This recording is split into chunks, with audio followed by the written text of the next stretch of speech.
Hey, this is the C&D channel. I'm Chris, and this is MMA for you. I'm going to be doing my post-fight analysis for the Ultimate Fighter 13 finale. But before we get into that, I'd like to thank my sponsors, GoBusiness123.com and DeMarca Sunglasses Boutique in Laguna Beach. There we go. Okay. Let's get started. Start with the prelim card and go to the main card. Ruben Duran beat Francisco Rivera by rear naked choke in the third round. A good win by Ruben Duran. He's actually someone that he got a split decision victory over Takeya Mizugaki in his first fight in WEC. He's actually someone to look out for in the 135 division. Really good jiu-jitsu, but still young. He's definitely a prospect to look out for. And speaking of someone to look out for, my man Scotty Jorgensen beat Ken Stone by KO. Jorgensen was getting tagged a lot before taking down Stone and winning him by ground and pound KO on the ground. It's really hard to do. It shows how much power Jorgensen has. And once again, it's great that his fight made it to the main card. But it's a crime that his fight was on the untelevised prelims as well. It's cool that all these fights are on Facebook, but I hope to see Jorgensen in the main card get some really good competition. I mean, this is a guy who went 5 rounds with Cruz. He beat Brad Pickett and Antonio Benuelos in a rematch. He's a really good fighter. Okay, next fight after that, Clay Harbinson beat Justin Edwards by a split decision. I'm going to be perfectly honest here. These two guys are not UFC material. I don't know how else to say it. Justin Edwards, the guy kind of blew his load in the first round. Fun fight. They're fun fighters, but they're not at the level, to be perfectly honest. And it kind of is a representation of this season. A lot of these guys are just not on that UFC level. Okay. After that, we got Shamar Bailey winning by unanimous decision over Ryan McGillivray. A lot of people are going to use lay and pray to describe this performance. I can't argue with him. Honestly, takedown, doesn't really seem to be looking for the finish. And it's a great skill to have, but he's kind of one-dimensional about his approach to wrestling in MMA. You saw it in The Ultimate Fighter when he won his first fight, and then against Kobe. This guy Bailey. I don't want to say he's not UFC level. He has that skill set where he's probably going to be able to grind out some of the lower tier of the UFC. To be perfectly honest. But yeah, there's really not much to say about him and any future prospects with him.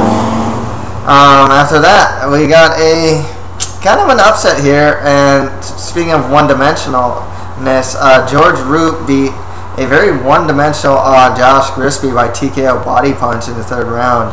I was really disappointed in Grisby. I kind of see it with Grisby as people are starting to figure out his game. He's gonna go in there and do jiu-jitsu in MMA. That's kind of how he approached the fight in the first round. He goes for the takedown. He gets hit a lot going for that takedown, and then he's going for subs. No strikes. Just he's trying to advance position. Roop, he knew the game. He knew how to counter it too, and he was lighting him up on the feet. Grisby losing to Poirier and then Roop. This guy was offered a title shot. He beat Mark Hominick, in the first round. It's just too much. You know what I mean? It's a case where it's being some tough guys, but I hate to use the word overrated, but it's just one of those things where it's just kind of his stand-up definitely needs to catch up. He was just lunging punches to try and get that takedown. It's kind of one-dimensional about his game. I hate to say it. Next fight after that, Jeremy Stephens beat Danny Downs by unanimous decision. Stephens, he showed good power. I was really surprised he wrestled his way to victory here. I'm not a big fan of Danny Downs, to be perfectly honest. Good wins by Stevens, you know. Don't really have much else to say about that. Okay, on the main card, Chris Cope beat Chuck O'Neal by unanimous decision. I will admit, Cope looked a lot better in this fight than he did on the show. His footwork looked really good. He's hitting combinations. He's hitting the body a couple times, which I really like. You know, the jury's still out to see if he's still a UFC level fighter. Chuck O'Neal didn't look good, so it's easy to look good, you know, against a fighter that honestly didn't look good. So the jury's still out for me with Chris Cope. I'm still kind of wary to see if he's a UFC caliber fighter, but we'll see. He obviously has a catchphrase in a way now. Woo! You know. So we'll see. The jury's still out with Chris Cope. Next fight after that, and the fight of the night, Kyle Kingsbury beat Fabio Maldonado by a unanimous decision. I actually gave the fight to Fabio Maldonado. Kingsbury, you know, he looks really good. He's like on a 4-fight win streak now. He should be fighting some more mid-tier guys. I'd like to see him fight guys like Krzysztof Szczynski, Stephan Bonner, Matt Hamill. If they want to give him like Brandon Vera, that'd be interesting. He's really a guy that really you can tell he really wants to put on a show. Maldonado really impressed me. You know, he'd get up from the bottom. He'd hit body punches. The other thing is, though, he takes way too many hits for his own good. I don't know how this guy takes so many hits and manages to still turn it on in third. Like, this guy looks like he can cut to middleweight, and for some reason he's still going in the third round. I really like Fabio Maldonado. He beat James McSweeney. So, which is why I'm a fan of his. He doesn't check leg kicks. He doesn't do much with his legs at all. His hands are really good. Lighting up Kingsbury in the third. You know, it's not a robbery or by any stretch of the imagination. I think Fabio won the first and the third, personally. I think Kingsbury got the second. But if you want to say that Kingsbury got the first, fine with me. You know, it was a really fun fight. It's tough to say. Kingsbury's really athletic, and that's he's solid. His striking is good. It's not great. His wrestling's good. He's not like the greatest on the ground. You know, he can't hold guys down. As shown with this fight. Jiu-jitsu, you don't know how good that is either. You know, he's solid, but he's athletic. So it's really hard to see. You know, he's improving, but right now he's like the athletic guy that's getting by being athletic, you know. Next fight after that, we got Ed Herman beating Tim Crater by TKO in the first round. This was a combination of ring rust and also Tim Crater just going in sloppy, kind of like how he usually does.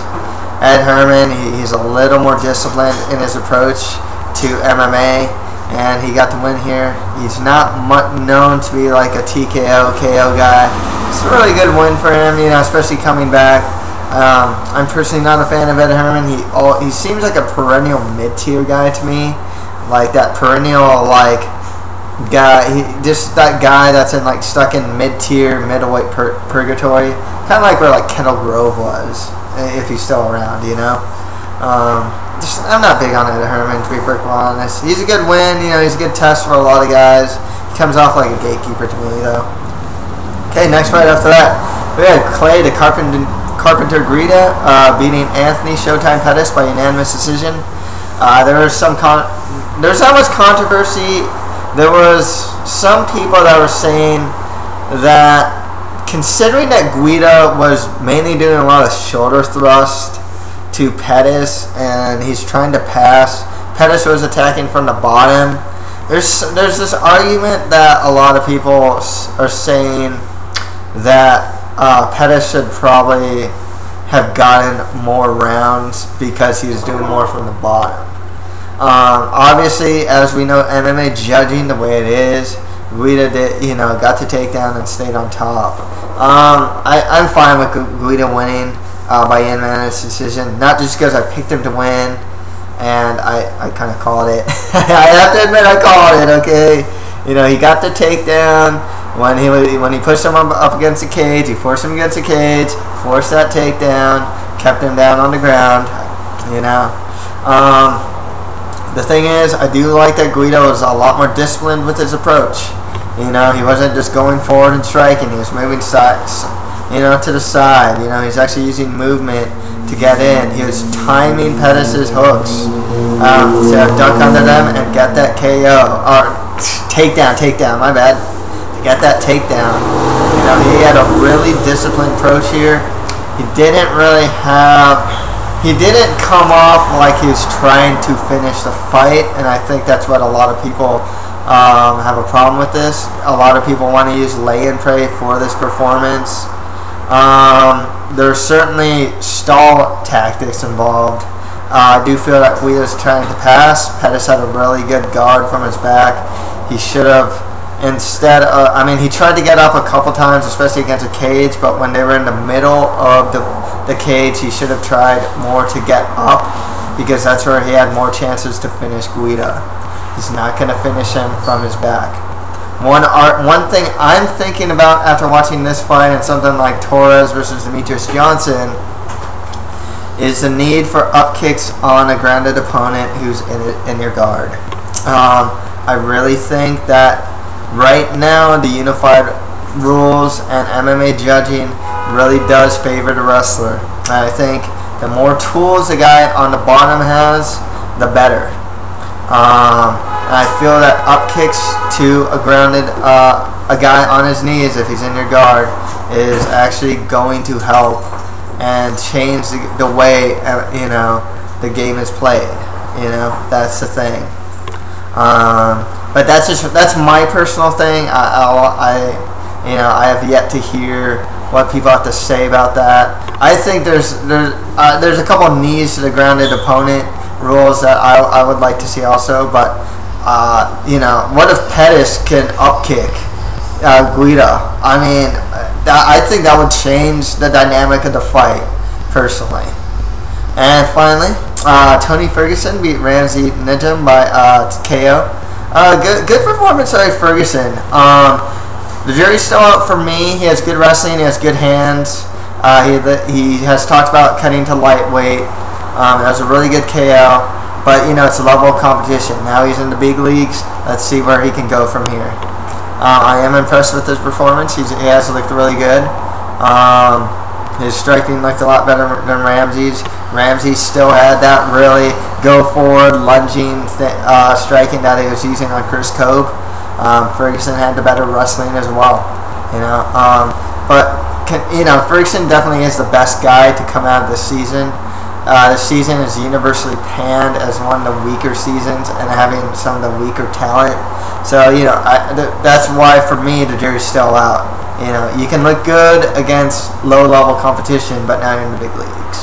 So the jury's still out, but he's young. He has good striking. He has good wrestling. So, you know, I mean, he's already off to a good start. Yeah, and that's it for MMA for you. Yeah. If you have any comments or anything, please leave them on the bottom. Please like this page if you do like this page. And yeah, that's pretty much it. Thank you very much.